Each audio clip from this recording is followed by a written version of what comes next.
Spider-Man in with the Peter Parker the Tech Spider-Man series. Not staying. We've come a long way. Avengers!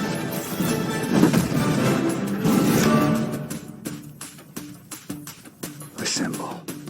Welcome to Watch Mojo's series, How Geek Culture Became Pop Culture. Once niche and ridiculed, geek culture has exploded into the mainstream. How did so much change?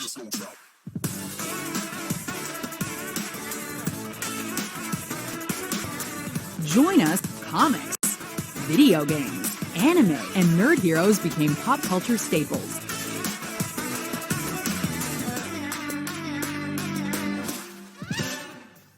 For DC vs. Marvel Part 1, we'll be covering the origin story of comics. From the 1930s right through to the 90s, comics were perceived as a lower form of media, reserved for kids and adults who never grew up.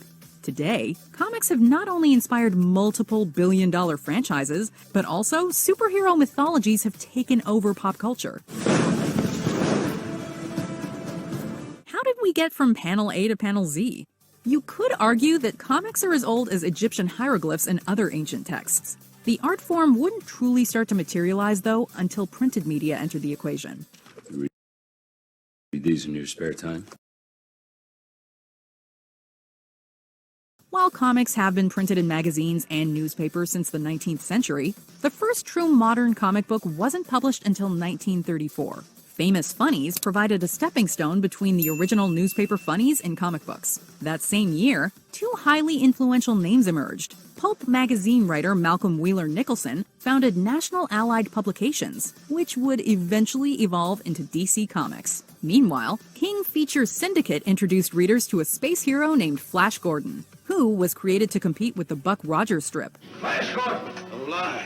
Broker, disarm them, tie them up. Flash Gordon is often credited for influencing some space movie. We think it was called Adventures of Luke Starkiller.